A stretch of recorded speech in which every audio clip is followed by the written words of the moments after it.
now we're live and not just talking. We were just talking. Christopher Goodrich, thanks for being our wingman. Welcome to Just Another Nerdy Podcast. Hello again. I'm Jay. I'm Drizzt. I'm Tommy MF White. Yeah! Look at him go. We are live every Wednesday here on YouTube at noon Central. You can put a little nerdy in your pocket. Download us on CastBox. And it's a free app. You can just listen to us, download us, listen to us in your ear. That's it. Yeah. Okay. So. Okay. He says, "Thank you, Chris." Yeah. Thank you. So guys, yes. I did title this the main question, but did you guys watch Deadpool? No. Okay. I've had the whole thing spoiled for me, but I didn't watch it. This is This is what I was hoping would happen. Is I was like, we would title it "Did you watch Deadpool?" Immediately we'd be like, "No." No, we didn't. And then they'd be like, "Clickbait!" Those sons of bitches. Thanks, Tommy, for being on time this week. Oh, Chris is razzing you, buddy. Dude. What can I say? He was, to be fair, he was 45 minutes early to our normal time. Oh, well, look at him go. Yeah, Look at him go. Overachiever. Yeah, this guy, and he wakes up. This is his middle of the night for him. This is his middle of the night. He does this just for you guys. Yeah, he does this for you, Chris. I haven't even slept yet. Have you not slept yet? Wait, was that last night, that thing you just told us? What? Oh, hell no. God, no. Okay. No, Okay. no. She's been gone for a year. Yeah. Oh. Yeah. I thought you were just talking about like that happened last week. Oh, God, no. God, Okay. no. Sorry, guys. You don't get that story. Maybe that's a story for a different piece of pie when we're a little more established. That's one of my like golden stories. I'm not. Yeah, you're gonna save that. You're gonna save that one. So, yeah. You guys been watching anything, doing anything this week? Definitely not Deadpool. All my friends have been fucking jazzing about the new Pokemon game because they just released the fucking trailer. So the trailer came out, and then I was like, I have editing to do, and then I didn't watch it. I watched it like 4 times, and I was like, yes. Right? It looks fucking awesome. I've been wanting a Pokemon Yellow remake since they did Fire Red and Leaf Green, and that's what these are, Pokemon Yellow remakes. Yep. It's sweet. What? Yeah. They're Pokemon Yellow remakes? They're Pokemon Yellow remakes. No shit. That's what I was saying I wanted it to be. Yeah. It was a Pokemon Yellow remake. It's a Pokemon Yellow remake, and I was like, freaking finally, when they did Fire Red and Leaf Green, I was like, alright, where's my Electric Yellow, or whatever they're gonna... Nope, didn't get it. Yeah, because I grew up on Pokemon Blue. Pokemon Yellow is one of my favorites. But I was like, Pokemon Yellow is what you... I first played Pokemon Yellow when it first came out. Actually, funny, I used to go to a babysitter and I wanted off one of the kids there in a Yu-Gi-Oh card battle.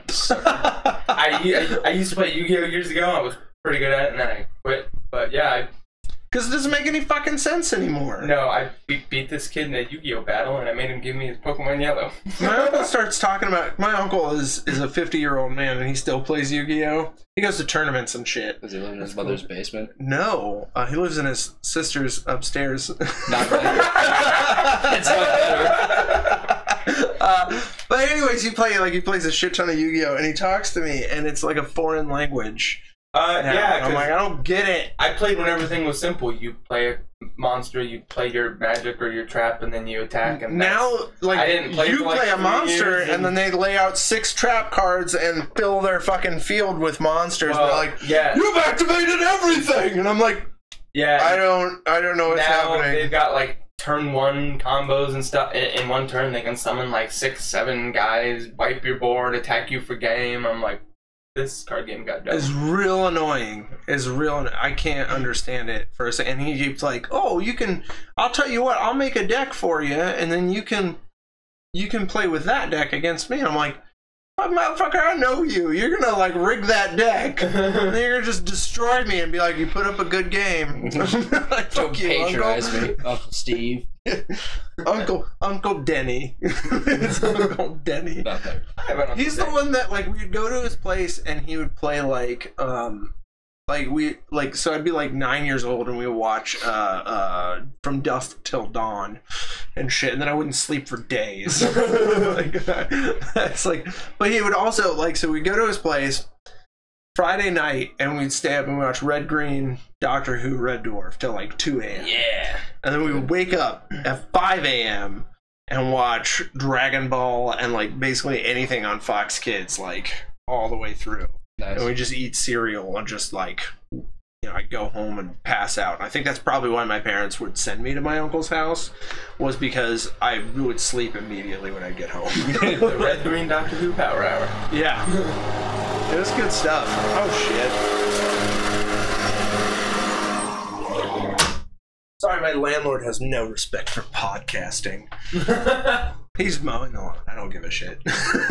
That motherfucker. How dare he? How dare he not respect... Oh, Christopher Goodrich wants weird stories, but yeah, how dare he not respect my podcasting hour? I think that's the actual landlord too. Like his son's been doing it for a while because he had back surgery. So he had back surgery, so his son took over for a while, and then he came back, fucked up his back again, and then did more back surgery. A+. I thought I would not see him for a long time, but it must be, yeah. Or maybe they'll just let him mow. I don't know. This is a fantastically nerdy topic. Landlords, right? Landlords and lawn mowing. Tell us, Christopher Goodrich, 1 to 5, nerdy level. 1. So did you... Landlords are about a 1, lawn mowing's about a 2. Your uncle was a young man in an old man body, just want to help with it. Just want to be hip with it. If my uncle said I want to be hip with it, I'd knock him out. No one says that anymore. No, he just does his thing. That's what he does. I don't know. So anything else? What we were talking about? Pokemon announcement. Yeah. Are we excited? I'm pretty stoked on it. I'm actually gonna buy a Switch. Yeah. I'm stoked. The most exciting thing from that whole Pokemon announcement was that they are working on another main core game, and it's coming out in 2019. But the sad thing is, they announced there's no more Pokemon games on the 3DS, which I love that console, but it makes me think that it's a dying console. Now that they have the Switch. I don't, because they keep dumping fucking GameCube remakes on there that I want to play on my Switch. They're coming out with Luigi's Mansion. I was like, why isn't that a Switch remake? I know, it's like, put it on a Switch! They did. I got rid of my 3DS a while ago, and I was like, I'm not going to get another one. They just announced a special edition 2DS XL. It looks like a Hylian shield, and I was like, well... time to get a 2DS. I looked at that and I was like, I would buy that. I have a like, mighty need. Yeah, it looks pretty sick. I was like, I guess I'll find a game to play. My problem is like, so like outside of like Pokemon coming up, I just haven't touched my Switch. Like I beat Mario, I beat Zelda. I don't have my copy of Zelda right now, so I just haven't touched my Switch. You get Skyrim for the Switch. It's pretty good. I've been playing Skyrim on my Xbox. I've been playing a ton of Hyrule Warriors, so that's what I've been playing on the Switch. That game does not appeal to me. Like, in fact, it angers me and insults me. It's Zelda fan service. That's all it is. It's like, hey, you know what I would like? I saw your post today. I would love Skyward Sword HD because I still haven't been able to play it. And they're like, you know what? You guys want Zelda so bad. Here's Hyrule Warriors! And I'm like, gee, don't dick punch me. Just give me... You're gonna ask them for Skyward Sword, and then they're gonna give you, like, an HD remake of Zelda 2. Yeah. No! Just to spite you. It's so annoying! It's like, they're like your grandma. It's like, Grandma, I want candy, and she's like, here's shitty peppermints. I don't know. It's really frustrating. Does everybody's grandma have a jar full of peppermints? My grandma always had those strawberry cakes. I don't like those. No one likes you then. I know, everyone loves them, and I hate them too, but everyone else. What's wrong with you guys? I like cookies. Isn't it clear? My grandma always carried the fudge stripe cookies. She always had a jar full of them. We had those, and then the really dry oatmeal cookies with the frosting. Oh yeah, the ones that bust your teeth open. Yeah, those are good. You guys want to hear a sentence that's gonna make you angry? What? The only console I own is an Xbox 360. That doesn't make me angry. That makes sense. Right?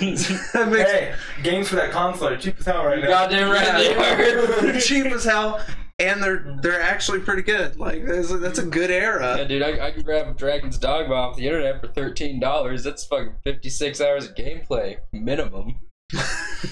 Right there. You can play tons of Elder Scrolls on there. Oblivion, Morrowind. God, I have Oblivion and Skyrim, both special editions for my Xbox. Can I rant about gold for a minute? They gave me a lot of hope last month that games are gonna start getting good again. Did they now? Well, they put out Phantom Pain for Xbox One, and I was like, I'll take it. Great free game. I'll take that for free, 100%, because it's been on my list to buy and play someday. I have too many games I still need to play, and now it's on my list of someday I'll try to play it again. I'm not a huge MGS fan. I liked Snake Eater. I really enjoyed Snake Eater. But which makes me the ultimate hipster, because it's like, yeah, played Snake, or like Bandwagon. Yeah, Bandwagon. I'm a bandwagoner. I'm a bandwagoner. I played Snake Eater, and I played Peace Walker on the PSP, and then I played 5. Yeah. So I really want to play. Like, so I was like, oh, I got hope. And then they started talking about maybe Fallout 4. Like, people were like dropping rumors, you know, like Fallout 4. I can't remember the other ones, but they were all really good sounding. And then they were like, here's Sonic Racers for Xbox 360 and Assassin's Creed Russia. Assassin's Creed Chronicles Russia. We don't want the Assassin's Creed Chronicles. The Chronicles games are awful. I'm not playing them. Like, give me Black Flag. I think they did that actually like 2 years ago. And the best part of Black Flag was the sea shanties, hands down. The only good part. When I like realized that when I was collecting those musical notes, and then they would sing different songs to me, I was like, I have to find all of them, and I did. I went hear all of these songs right now. I literally unlocked the entire map and found the sea shanties first. That was the first thing I did. So and then I would just sail the seas for hours and just listen to them sing different songs. And I was like, yeah. You want to know the sad thing? I have the entire thing recorded on Twitch. Oh wow! You can watch my entire fucking podcast or my entire Twitch stream of me playing Black Flag, and I cried at the end. That game got me. And then I was like, you know what? I need to cheer myself up. So I started playing The Last of Us. This is a bad idea. You just hate yourself?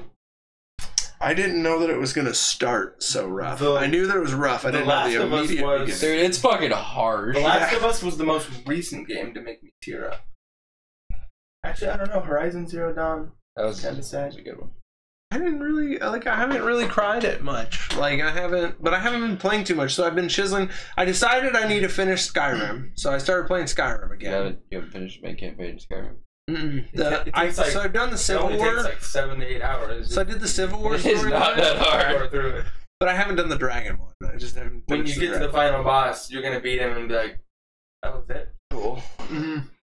I'd just be like, "Well, that's done," and then I'd just go back to mining shit for hours. To be fair though, my poison is making arrows, dude. I can make arrows for hours. My friend Drake watched me make arrows for 6 hours straight. The best. Yeah. You make arrows to shoot at things to get money. You use the money to make more arrows.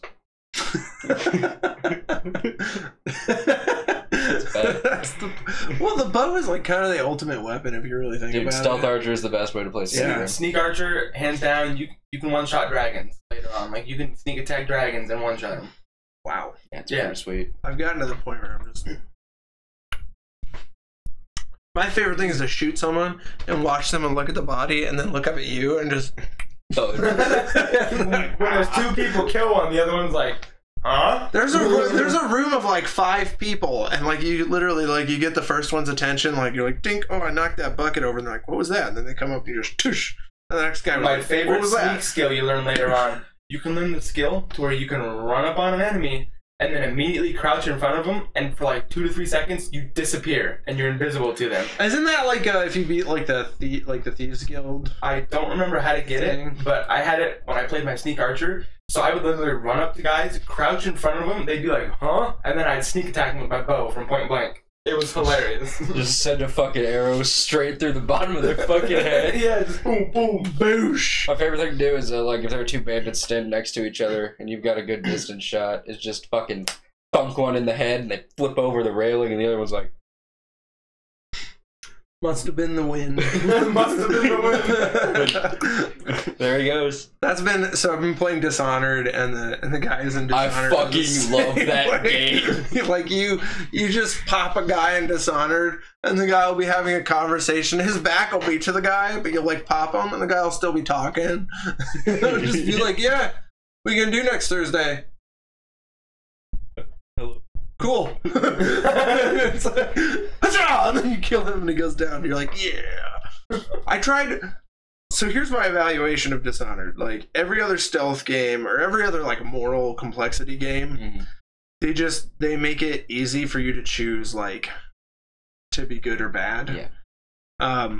Dishonored like makes it really hard to be a good person, and that's why I love that game so much. Is because I naturally want to play as a good person, but like after about like an hour in Dishonored, I'm like, fuck it, and I just start stabbing. It's so much easier to be a fucking horrible person in that universe. I know, and that's what's so great. Like they actually like make so like if you want to be a good person, you have to raise your difficulty like by a lot. Like you have to be able to like choke people out and then figure out where to hide their bodies. That's the hardest part. I get discovered so many times just holding a guy. I'm like, shit. Crap. I'm gonna put you down. Come here. Dude, my bread and butter was the under the chin stabbing. Oh yeah. The right fast.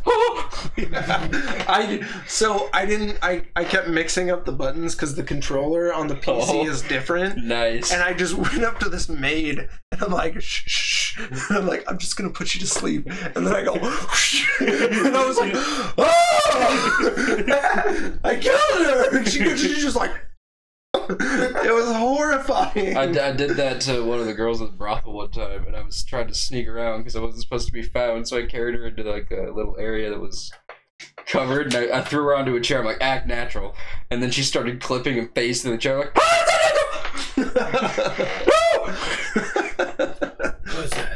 Chris Gridrich says, just let your bad boy out.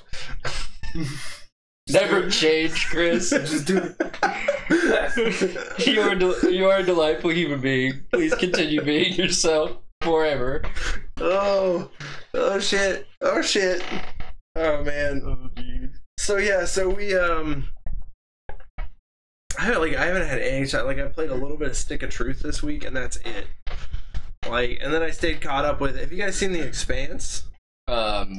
Yeah, it's okay. I heard it's okay. I heard it's getting canceled. I really enjoy it. It got canceled, and then Amazon bought it. Did they? I figured a fucking streaming service would pick it up. I like it a lot. Amazon's got tons of money. They're spending ungodly amounts of money on that Lord of the Rings TV series they're making. What? I won't believe it until I see it. Amazon has confirmed officially they are redoing Fellowship, Two Towers, and Return of the King as a TV series. I don't know if it's TV miniseries or just TV series, but it's supposed to have like an ungodly huge budget. Like, doesn't it feel a bit unnecessary? Game of Thrones plus. I mean, those movies are fantastic. Like, why would you? Yeah, why would you? Because you just buy the special editions and you're pretty much set. You buy like the extended Blu-ray editions and you've already got like 30 hours of Lord of the Rings. Exactly. Yeah. If they wanted to do anything, I think an interesting concept would be exploring the Silmarillion.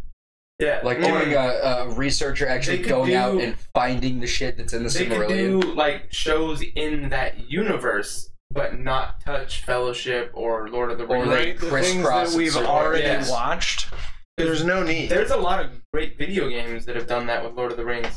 There was an RPG on the PS2 that took place in that universe, like right alongside the movies, but it didn't take any of that story. I like the Shadow of the Shadow series. Shadows like they just do whatever they want. Like they don't even worry. Those are about great. Like they just do whatever they want. They don't worry about canon. But like if you think about it, it kind of just fits. That game's addictive as hell too.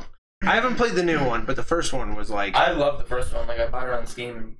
It was a good way to like just let frustration out. Have you played that one? No, I haven't yet. I have never orc murder. I've never. That's all it is. I've never beat it. Literally, I just walk around and find groups of orcs, and then I'm like, all right, I'm bored. I beat it, and then I just kept going. Like all you do, like you just like my favorite thing is to brutalize an orc. So you like go down and you stab them in front of a whole bunch of other orcs, and then you see the other orcs lose their shit. They're like, oh, and then they run away. It's the combat from the Arkham games. If you ever played any Batman Arkham games, I fucking love the Batman games.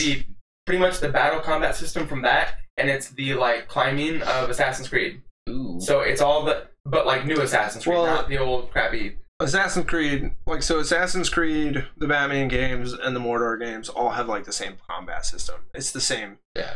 It's the same thing. And he does some climbing, but it's not as like it's not as good climbing. Some of my favorite moments are like climbing that high cliff and the orcs don't see you and then you just jump off. Oh, yeah. And then I rapidly turn the camera and then I just pounce on one and then when you slash him, you can immediately go into the combat and you just slash the other one. And like, you can get crazy if you go into like one of the encampments. And I was surrounded by 30 orcs one time, didn't even get touched, and I was just hitting them and hitting them. I had like Let's get sloppy. Over 100 combo, yeah. Oh, yeah. And like, everyone's like, oh, that's the encampment, be stealthy. Here I am playing the game, just waltzing on in, like, hey guys, yeah. come here. Fuck stealth in that game. Come like, get me. Anybody thought stealth is what that game needs? It's like, no, murderer, like just orc murder in front of all the other orcs. And well, the one thing I really wanted to do though is because you can like. So you take out your bow and you spot out like an orc from far away, and then you can zip up right next to him with your shade powers, and you just stealth him. But I wanted to be able to brutalize. So then, can you imagine like how amazing it'd be to like and then you zip up and you brutalize them in front of like a whole bunch of other orcs.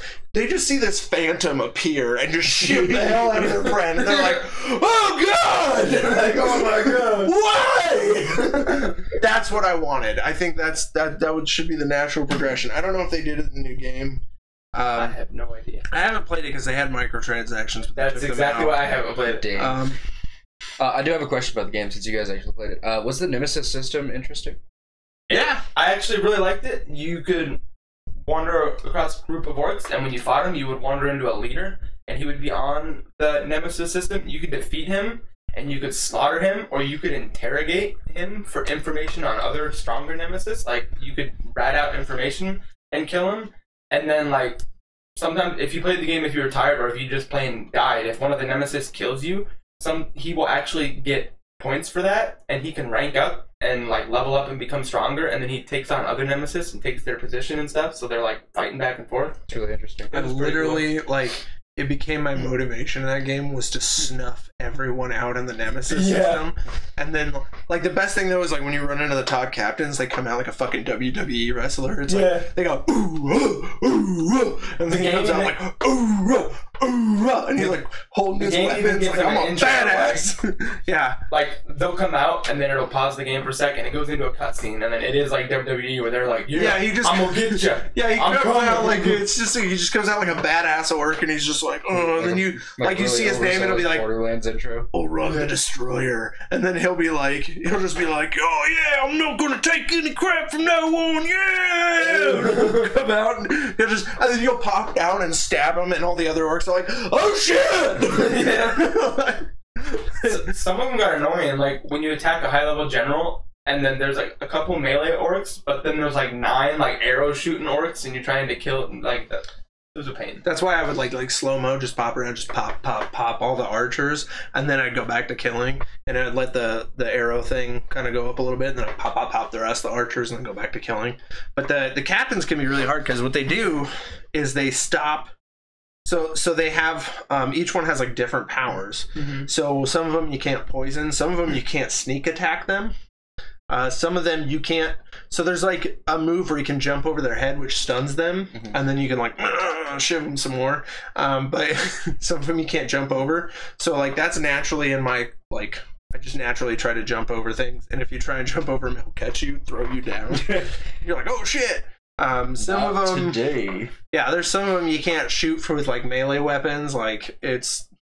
I found out. It's really hard. I found out the sneak attack one the hard way. I was trying to sneak through one of the like sparse bushes in the game there every so often, and I was like right close to this general, and I got into this bush, and I was walking, and I was like, I'm right behind him, I'm gonna get him, and he just turns around, and he's like, hey you, and then he attacked me, and I was like, what the hell? Yeah, they're real quick. Like so then each of them have their own personality, and like if they kill you, they get like an extra power when they grow. So then you have to like. So yeah, if you mess up and let them die, they get more powers and level up and stuff. They also have the ability to run away like bitches. Oh wow! They do, and they'll remember you later on. Some of my favorite moments are chasing down generals. Like, yeah, like you're getting away. You're like you've got like a crowd of like 1,000 orcs behind you, and you're like, you get back here! Yeah. And some of them are really fast. You're like, fuck, man! Like, all right, I got a question.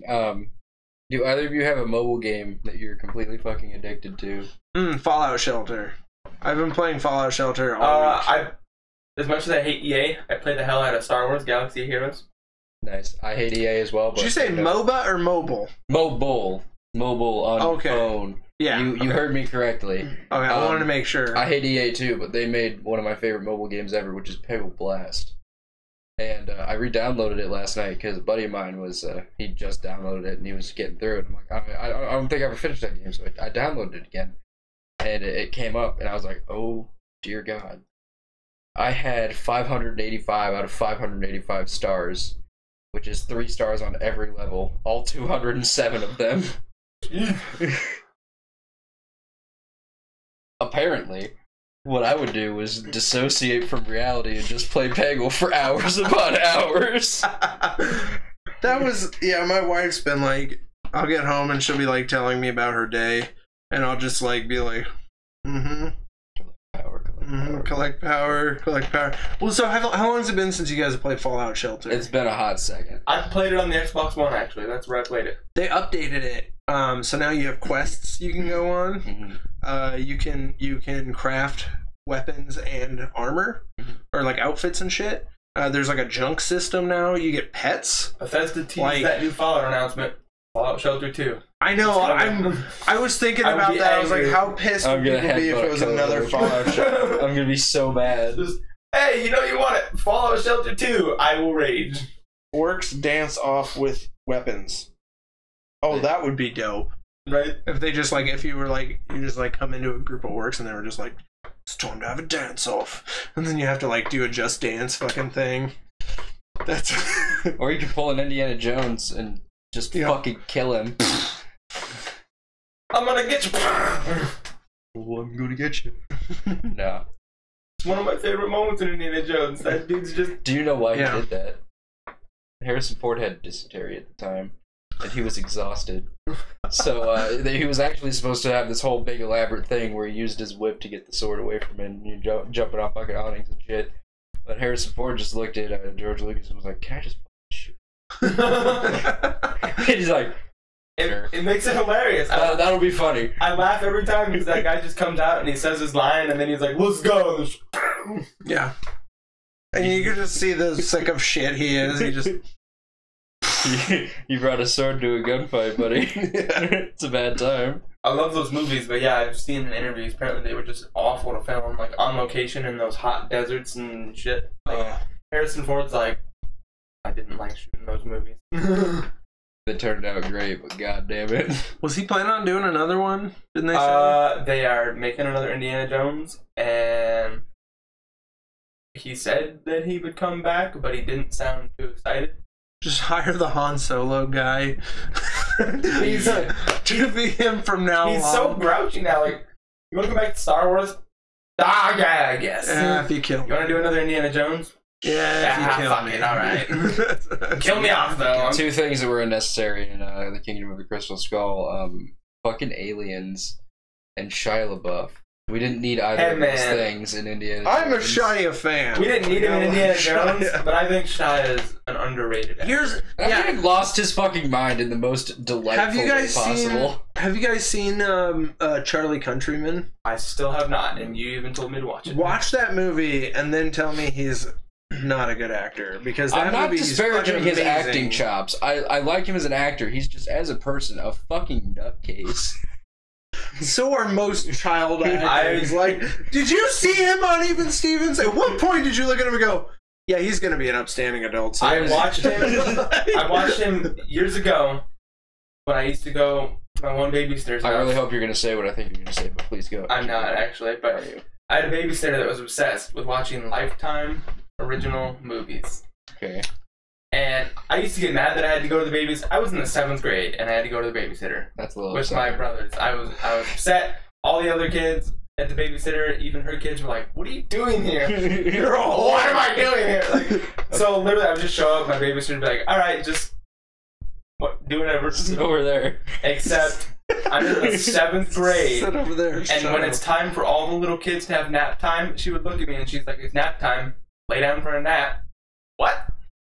No. I'm 12. No. So, I digress. To finish my story, she would... I'm 12! We were there one day, and she was putting on one of her Lifetime original movies, and in the movie was Shia LaBeouf playing this autistic kid. Yeah, that's what I was gonna... It's called fucking True Confessions, and it's sad as shit. I watched the movie. It's sad as hell. It's not a particularly good movie, but Shia LaBeouf is amazing in that movie. He did great. Good actor. He's so good. He pulled a Leo DiCaprio, man, with fucking Gilbert Grape. It was a great performance. So the problem with Shia, I think, is the fact that he did such a good job, like transforming everything. Like he's like, no. That's all studios wanted was no. And like, if you watch Charlie Countryman, like he could do really good shit if they would pay him to do really good shit. Yeah. They're probably like he's a fucking nutcase because they keep asking him to go no. And he's so like, good in holes. No. Holes. My favorite Shia LaBeouf thing that he's done though, and I knew he was crazy, but when he live streamed himself having a marathon of his own movies, I was like, this dude is nuts. To be fair, though, that theater was open for people to join him and watch the movies for free. Literally, they were open. He's like, come watch my movie for free. Come hang out with me. I'll say hello. We'll chit-chat. Cool. Like that, and then when he did the actual Cannibal Shia LaBeouf thing. Yeah, that was great. That is fantastic. I know every word to that. My two favorite Shia LaBeouf moments, besides Even Stevens. I really dig the, I was watching the other day, I actually shared it on Facebook, the Just Do It. And then someone put like, so they're like the title was like my inner demons telling me to eat food, and like in the background they green screened in pizza and cheeseburgers and shit, and I'm like, that's it. I have a Shia LaBeouf inside of me. The best of those Just Do It videos, and I watched a bunch of them and thought they were funny, but my friend showed me a Dragon Ball Z one, and it's from the Namek saga, and Krillin has just died, and Goku's like, you killed my friend, and he's doing his whole thing, and then Shia's just like, just do it! And then Goku's like, he was my best friend, and then Shia's like, let your dreams become a reality! And then Goku's like, I'm gonna murder you! And then he's like, just do it! And then Goku goes Super Saiyan and freaks out. It was the greatest thing I've ever seen. Christopher Goodrich's suggestion for another Indiana Jones is just to hire Dennis Quaid. That is a wonderful suggestion. I'm in, Dennis Quaid. I'll call him up tonight. The most mild-mannered Indiana Jones ever. I might not. Yeah, I might not. He'll just be happy. He'll just look at Hitler and be like, I've watched all the Indiana Jones movies. When was he happy? He'll look at Hitler and be like, "Do we need to talk? Let's talk. Well, let's talk sport." Dennis Quaid is like your cuddly dad. Yeah, let's talk.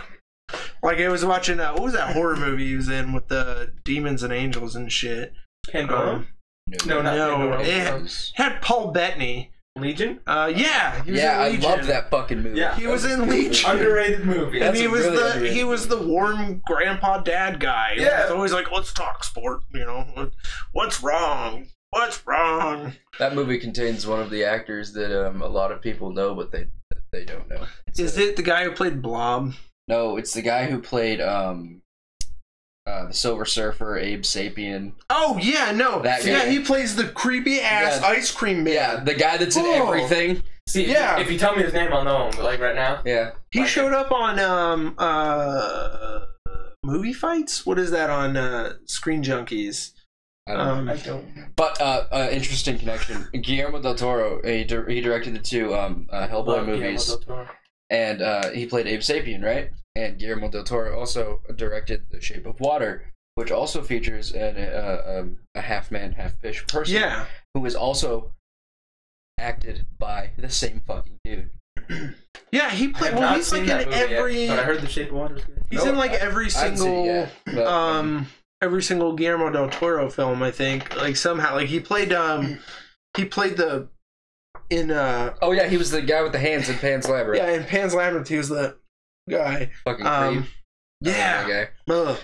So he's in everything. I really like him. He was in Movie Fights, I think is what it was called. He's a really good actor. And he's really smart. Like he's really smart, really, really nice and quirky. It's just weird to see him as a human being. And as opposed to like, because like the one time he comes out of the ice cream man, they just and I'm like, no human.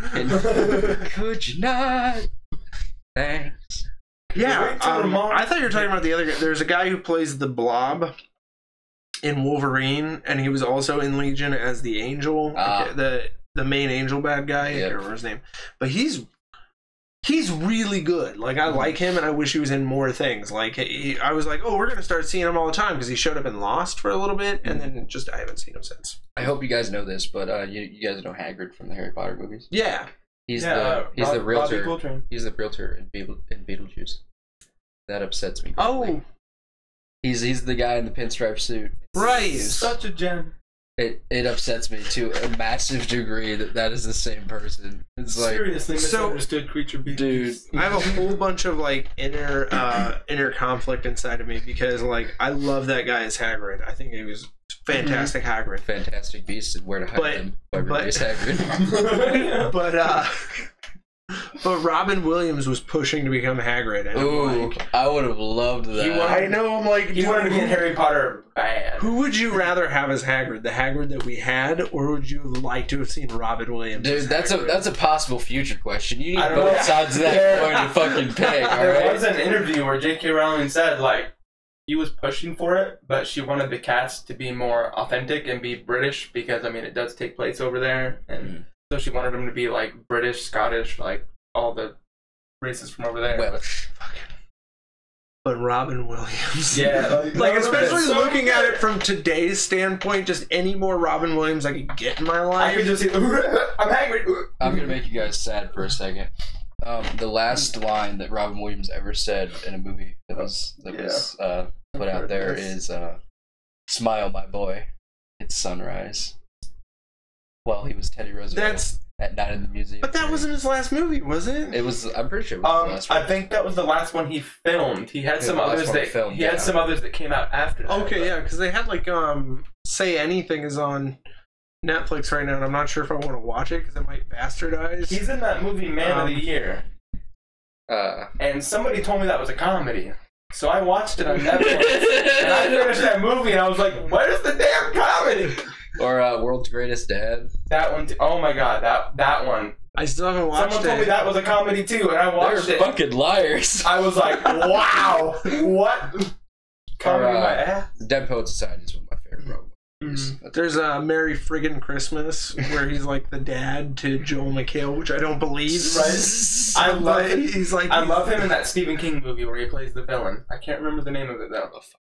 It was an older Stephen King movie, but I was like, when someone told me you got to watch this movie, I watch Chris Stuckman all the time on YouTube, and he was doing a review of the movie, and he's like, Robin Williams is fantastic. It wasn't like 1 hour photo, was it? It might be that. Actually. I don't know. Super creeps. But like, he's like, Robin Williams is the villain, and I was like, I don't buy it. And then I watched it, and I was like, he was a creepily convincing villain. Jesus. Oh no. It's like when David Tennant's the good guy, it's fantastic, but when David Tennant's the bad guy, it's even better. See, he was the only good part about Goblet of Fire when he played Barty Crouch for what is it, like a total of 5-minute screen time. Yep, I maintain that Jessica Jones season 1 is far better than season 2 because it has a lot more David Tennant. I was kind of sick of her mom in season 2. I got like, real fucking tired of her especially mom. when they were like, because when you spend an entire season being like, I hate her, but she's my mom. But I hate her, but she's my mom. But I hate her, but and then someone finally shot her in the head. I'm like, see, I got tired of her mom, but like, season I was watching reviews of it online, and everyone's like, "Oh, when she finally meets her mom, that's when it gets good." I was like, I hated her mom in season 2. You're a liar. It was. I mean, I was like, "Oh, this is really good," but eventually I was like, "Where's the conflict? Where's the intrigue, my man? Where's fucking Luke Cage?" I found a lot of people online. There's an answer for that. You have to watch all of it in a certain chronology, like with the Defenders, Daredevil, and Luke Cage. It makes sense if you watch it the right way. A lot of people online too didn't like David Tennant as Kilgrave. They're fucking I wrong. loved him. I also loved him. They're wrong. Another movie that critics panned, but I think is great, was the Fright Night remake. Fucking thank you. Yeah, that was really cool. I love that movie. Yes. Yeah. God. Well, and it's got Anton Yelnik. Him. Yelkovich. Fucking something Russian. That guy's amazing. David Tennant is so good in that movie. I know. He's dead. David Tennant plays that like vampire hunter, and he just shows up and he's like, "I need your help," and David Tennant's just like, "Piss off." Dude, fuck you, vampires are real? Yeah, like, what the fuck? I'm gonna sit here, drink this alcohol, and have my arm around the top shit. Oh shit, guys, McLovin showed up. Let's put his head off. Actually, yeah. I was late to the Doctor Who party, and the only reason I started watching Doctor Who was I watched Goblet of Fire, hated that whole movie, and then one of my best friends at the time, Will Morrison, who's still one of my good friends, was like, hey, David Tennant's in Doctor Who, and I was like, it's Doctor Who, everyone keeps talking about, he's in it. Yeah. Tell me more. He plays the Doctor, and I was like, oh, okay. And then I was out at home, and I was watching TV on a Saturday night, which we didn't have cable, so we had like 11 channels. Oh, yes. And I was like, I'm gonna go to IPTV. Yeah, you And I'm just flipping through, and I was like, I heard the opening. They play Doctor Who at 11 p.m. every night. I was like, okay, so this is Doctor Who. And the one Doctor Who episode everyone tells you should start with is the first one I saw, and that was Don't Blink. It's just Blink, but yeah. Or Just Blink, whatever they call that episode. That's the first one I saw, and I was like, this show is fantastic. So I was not, like, when my uncle used to make us watch Doctor Who every Friday night, I'd be like, that's when I would fall asleep, because I'd be like, who's Doctor Who? And they're like, Doctor Who? And I'm like, no, who's Doctor Who? They're like, Doctor Who? And I'm like, fuck you, I'm going to bed. Doctor. So, well, I was a kid, I couldn't understand. I was like, and then I would see another episode and be a totally different guy, and I'd be like, what the fuck is up with this? And so Someone explain this to me. Years later, when I had like my sci-fi obsession in high school. Good. Well, when they were like actually putting out good content or like entertaining content or just the stuff that I nostalgically love, they started with Christopher Eccleston. I watched episode 1 and I was like, this is campy, I like it, and I watched through. And years later, I'm talking to my friend who was the manager at the theater, and I'm like, you totally need to watch Doctor Who. I'm like, if you like that David Tennant guy, you should watch Doctor Who. And he's like, I don't know. And he starts watching with Christopher Eccleston, and this is when he was living on his own. He's like, oh, I don't know, man. And then he gets to David Tennant, and from there, he has been the biggest Doctor Who fan. Like, he wears Chucks. He bought himself an entire David Tennant outfit one time for Halloween just to wear it. I don't like Christopher Eccleston, and a lot of people say that Diehm is underrated. I watched it, because IPTV doesn't always show episodes in chronological order, and so, I watched Just Blink, and then the next episode I saw was with Christopher Eccleston, and that was before I knew the Doctor regenerated, and I was like, what's going on here? I didn't like him, and that's because if you watch all of Eccleston, which I went back and rewatched it, he plays it just fine, but then you go to watch Tennant, and Tennant lives and breathes the Doctor. He is the Doctor. I'll say being the first that I watched Eccleston, I enjoyed him, but a lot of people say, oh, that's my Doctor, they were my first Doctor, and I'm like, no, not really. Tennant is great, and he's the Doctor for me. I like Matt Smith. I think he was fantastic too. I think I personally, and get angry if you want, but I kind of liked Matt Smith a little bit more. See, my thing was he was a spaz. I liked David Tennant more as the Doctor, but I liked some of the episodes with Matt Smith more because they got more involved with the storylines. I think Matt Smith, you get to see the human side of the Doctor. Yeah, Matt Smith. I think Matt Smith played a lot more. There's a lot of more my favorite moments there. I love the. He's got a fez, and she's like, oh, you're wearing a fez now? He's like, yeah, I wear fezzes now. Fezzes are cool. I was like, I dig it. When he's talking to River Song, and then he's like, yeah, fezzes are cool. And then, 30 seconds later, she shoots it off his head. Yeah. He just, the way that, the comedy and the timing, the way that things were written with him were fantastic. Whereas David Tennant, if you go back, especially to his first season, sometimes it gets to be a little, cringy. Not his acting, but, the episode writing. Yeah, the episode writing is Moffat. I'm so glad Moffat's not running. Where the faces were in the body of that alien? Oh, an Absorbaloff. Yeah, it was absorbing these people. That episode is horrible. It's fucking weird. It's hilarious, and they hired the weirdest actress, the lady who played Moaning Myrtle. Yeah, come out and be like, I'm stuck, and I'm like, God. Britain only has 12 actors. Right? Isn't the chick who plays Moaning Myrtle 40 something? Yeah, she's babyface as hell, dude. Yeah, she played the ghost of a 14-year-old girl. She's 40. Her voice is so creepy. Yeah, it's terrifying. My favorite Doctor, aside from Tennant's just a different creature altogether. But in terms of Doctor, I really like Christopher Capaldi. Peter Capaldi. Fuck me in the Christopher Capaldi. God, fucking damn it! Words. Christopher Capaldi. Cut me some fucking slack, guys. Movie-ins, man. That's fine. Fucking. I can tell, today you're just like. See, and my problem isn't exactly Capaldi. Some of his episodes, I feel, are a little bit weaker. Yeah, than other stuff. Poorly written. It's I hate the writing. I like him.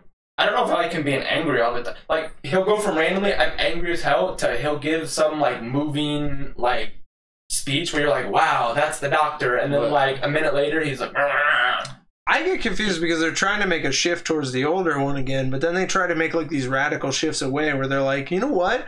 Forget the sonic screwdriver. Let's do sunglasses. And people are like, what the fuck? That pissed me off. I was so mad. So, and then he's like, one episode he rides in on a tank with an electric guitar, and I'm like, I thought you wanted him to be like an older doctor. He gets to be all the doctors. He explains why he's doing that.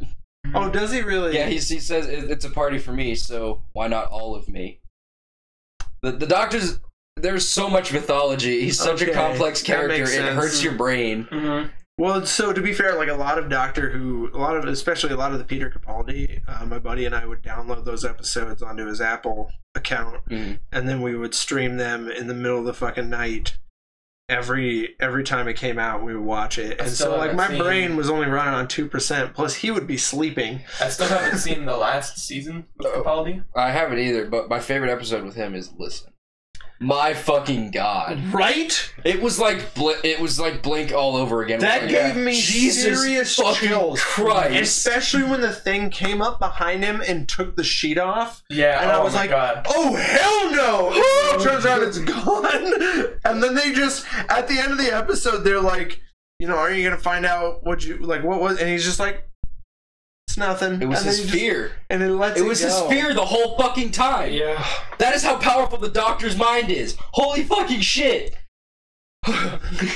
that to me, that was the creepiest fucking episode. Then they tried to fucking recapture it after all the good feedback for Listen with the one with the shit in your eye. No, fuck you, get out of here. The shit in your eye. The what on the space station with the Sandman jiggle? You're turning into sand people and fucking killing each other.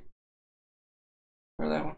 I don't. I think I may have removed that one on purpose. With the lady or guy. They did. So you guys didn't watch the last season? So the last season's got a really good. So Billy, I think, is the newest one. Chick with the afro. Yeah. She's fantastic. That entire season story arc plays out so well. I really like the first episode. Like you shut your fucking mouth. All right, I'm gonna tell you why Clara's bullshit right now. Okay, Clara's bullshit. Because she should have stopped existing when she scattered herself across the doctor's timeline. I mean, yeah, they just like, hey, she's still here because Moffat. I'm so glad Moffat's not running it. He's killed her twice and brought her back twice.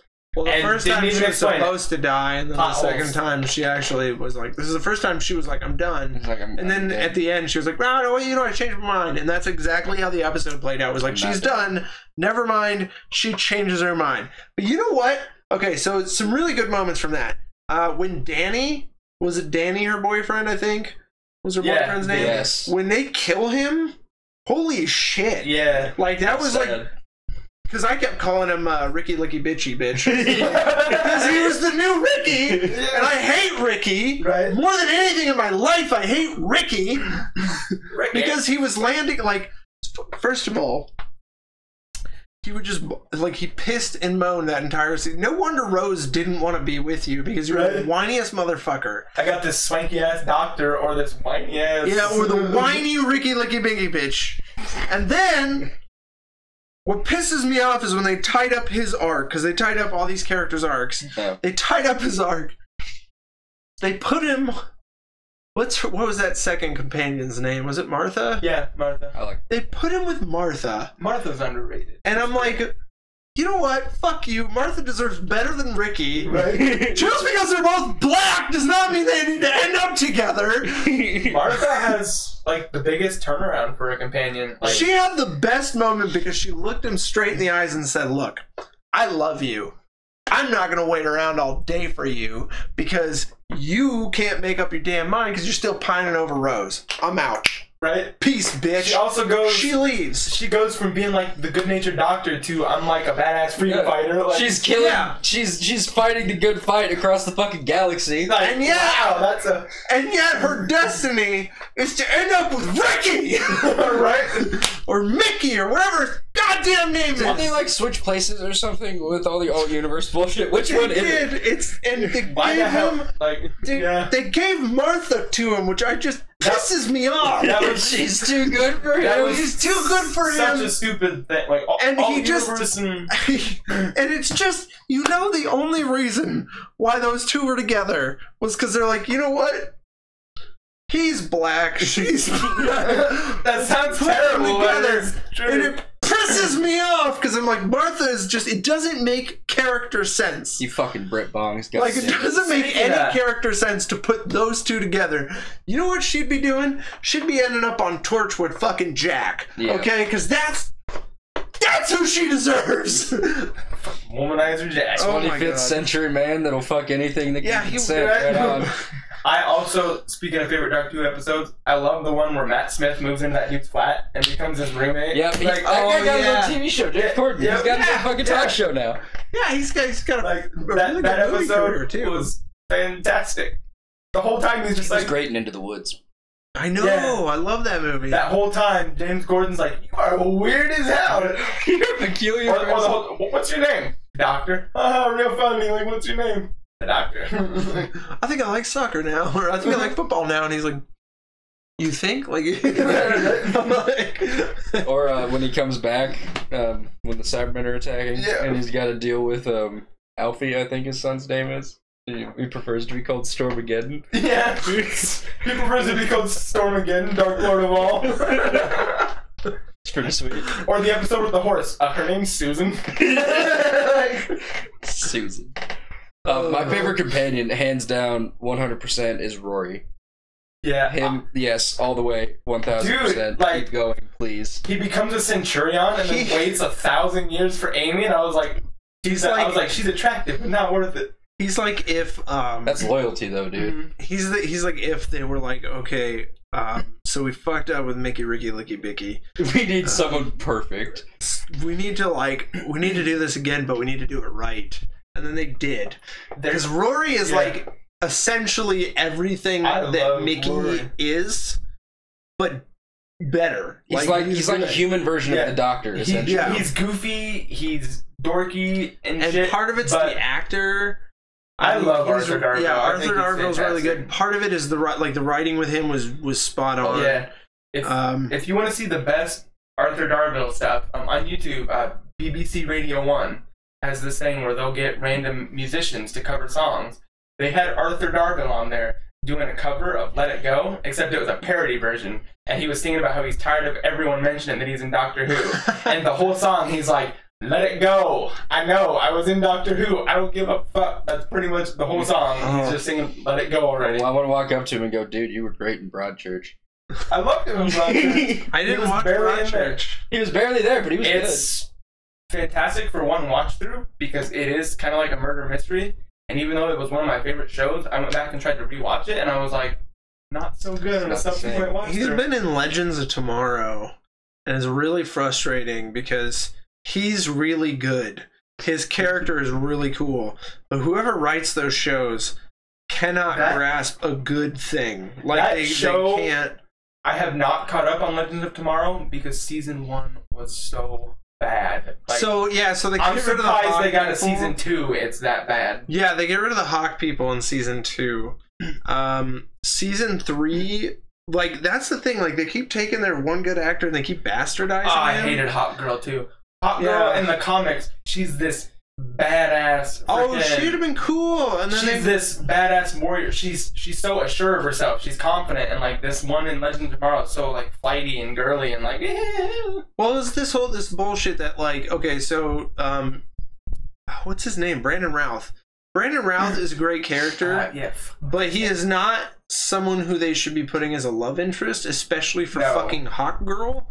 So then Hawk Girl spends the entire thing confused because there's Hawkman, who's also not a cool love interest in the show, and then the Atom, which is Brandon Routh. They're written, and it's like they're just so shitty, and it's like, how about since you're doing a superhero TV show with the ability to do anything, how about we not focus on Hawk Girl's love triangle bullshit? Right. And then So then they move on to season 2 and they replace Hawk Girl with the other token black vixen, but from the 1940s.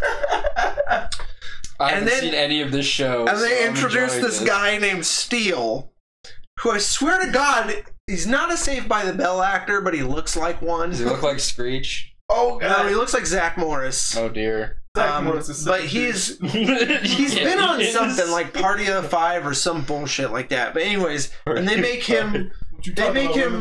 Shut up. At the beginning, he's a historian. Okay. Who knows all of history. Great thing for a time travel show, right? Except for they make him the dorky, dumbass, annoying, like, love interest for Vixen.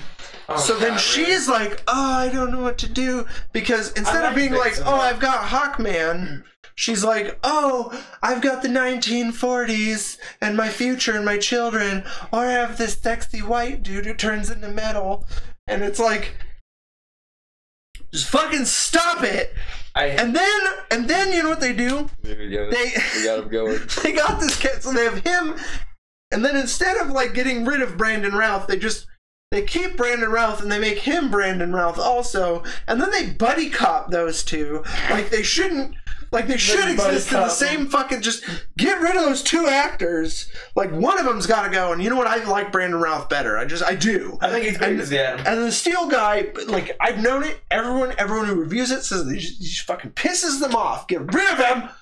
Make him die. And then so at the end of season 3, spoilers. Vixen, the token black girl, goes back to 1940 and just they're done with her. And he's still around. So Brandon Routh and him are still around. So season 4 is going to open. There's going to be another fucking nerdy white guy and another token black girl. And they're going to try and shove them together. And this is going to, the whole show is just going to be nerdy white dudes who pined over a black girl. Before Vixen was on Legends, she had like 1 or 2 guest spots on Arrow and The Flash. But on the CWC, they did this animated show for her. They were like little 10-15 minute episodes, and then like Stephen Amell and Grant Gustin would guest star as the Flash and the Arrow. Yeah, and those were really well written. I was that's her granddaughter in the future. They decided to choose another less interesting actress to play her grandmother. It is why so that it has time travel shenanigans. Which is why I don't like her, because then when I heard the Vixen was going to be on Legends of Tomorrow, I was like, well, I haven't seen the first 2 seasons, but who cares? I'll catch an episode of season 3. And then I watched like 2 episodes with Vixen, and I was like, no. She's not that great. And then, okay, so we got a little bit of hope, though. They're putting Constantine into that show. Yeah. And they put Flash. I was mad when that show was canceled. Like, that could be hit or miss. It didn't get good ratings on NBC. She was the best part of season 3. He showed up off and on in season 3, and he was amazing. Him and, like, the White Canary. So they're both, like, they finally started writing her good. Sexually fluid? I don't know. Like, bisexual. When she was on Arrow. When she was on Arrow. They're both pansexual. When she was on Arrow, and they had that whole terrible storyline where Thea gets brainwashed into killing. I hated that storyline. Her bloodlust. She has to kill. And if she doesn't kill every so often, she goes crazy and starts killing anything. That was a terrible storyline, a terrible character arc. Her soul gets taken out? No, she dies. She gets put into the Lazarus pit. She gets brought back by the Lazarus pit. When you get brought back by the Lazarus pit, it gives you bloodlust. So then you have to kill someone every so often, or it becomes more like a sexual desire and you start killing anything. Makes no sense because, I mean, Ra's al Ghul kills, but he reborns himself with the Lazarus pit to stay eternal, and he doesn't have a bloodlust. Because he kills so often.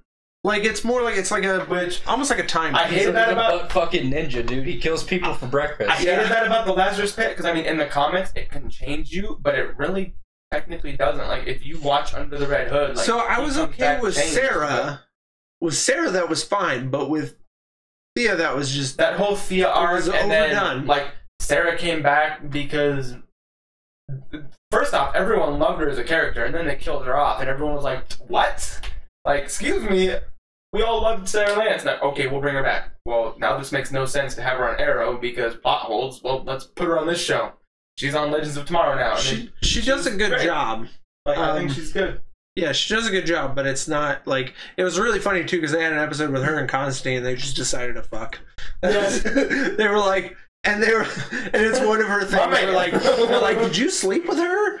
Or did you sleep with him? And she's like, yeah, It's a thing that happened. Like she just kind of tries to sweep it under the rug. Yeah. When they do when they did the big crossover with all three, she sleeps with Supergirl's sister. Yeah. And then Supergirl's sister's like all awkward about it, and then she's literally like, "Yeah, well, that was fun. See you later." And then Sarah just leaves.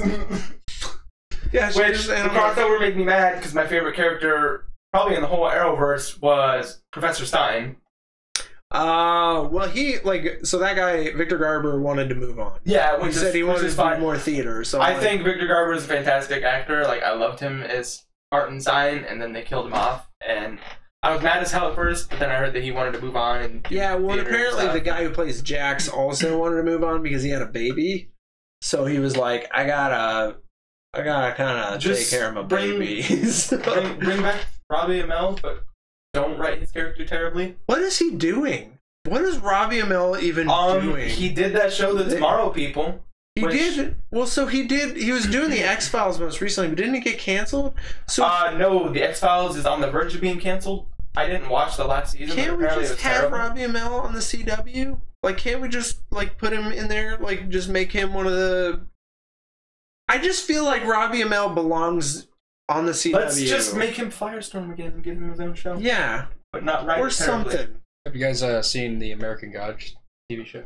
No, but I've read the book. I haven't finished the book yet. I'm working on it. I watched the series because I love Neil Gaiman. And yeah, if he's got a fucking foot in it, the Sandman. I'm gonna be interested. Yeah, I love Neil Gaiman. Now, it's not a bad show. They just need to fix it. Like, everyone tells me it's a great show, but don't go into it expecting it to be 100% the book point for point. Also, the special effects are a little fucking much sometimes. Really? Like, a lot fucking much. A lot of the time. Is it like, hey, this is in-your-face CGI or something like that? Well, it's in-your-face CGI, and it's just ludicrous violence. Impossible violence. Oh, really? A character kicks a guy so hard in the dick that his ribcage and skull fly out of his body.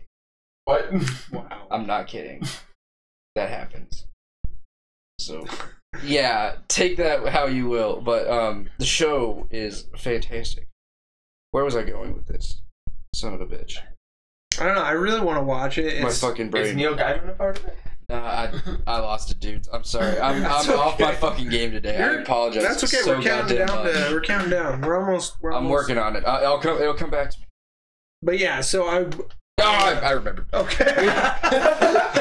we're talking about the X-Files. So yeah, anyway, in you know, media in American Gods, in the show, fuck, what's her name? Scully, what's her name? Something. Oh yeah. Gillian. Yeah. Kieran Gillian. No, that's Kristen Doctor Who. I don't. Anyway, right fucking now. Scully from X-Files is the god of media in the first season of American Gods, and she does so fucking well. Gillian Anderson. Thank you, Gillian Anderson. Thank you very much. She was also in The Fall. Thank you very much. Fantastic. Gillian Anderson. She's media in American Gods, and she does such a good fucking job. But they're having a change of directors and shit for season 2, and she's not coming back as media, and I'm really upset about it. Because she did so well. I hate when they do that, when they just change everyone up. She dressed as David Bowie for one of the episodes. That awesome. Made me so happy. It was Starman David Bowie too. They did that recently for one of my favorite anime. Yeah. I love the anime One Punch Man. It's just a silly, it's fantastic, ridiculous anime. Well, season 2 is being switched to a completely different production company with a whole completely different staff. All the voice actors are staying the same, but I'm just afraid the animation quality is going to go down because season 1 is really well animated well. It goes from poorly animated to hyper detailed right quick, and I love it. It starts off and you're like, oh, like this is like early 2000s Naruto. Look at this egghead over here, and then he clenches his fist, and it looks like just a detailed drawing of a man just. Yeah, and that's the whole part of the comedy when they draw Saitama when he's being like a dude, a dumbass goof. Like literally, that's what he is. It's look at it. He's a regular dude. It's like ridiculous outfit. Let me draw him in pencil and color him in with my. It's just a really shitty animated But then when he goes to his like I'm One Punch Man, it's like this fantastic badass animation and he it's that his name is true. He kills everything with one fucking punch. Which is why I didn't watch it at first, because I was like, how exciting can an anime be if he kills everything in one punch? It's pretty great. But it's fantastic. Well, I think, guys, that's where we're gonna have to close today. All right. One Punch Man. So, Chris, keep an eye out for us next week. Thanks, Chris. Noon. Yeah, thanks for hanging out. Yeah, you're our favorite, buddy. He said I was gonna burst into flames at one point. I think that was because of my rant earlier. Yeah, dude, you were on fire. Is that what I was like when I was talking about Supernatural last week?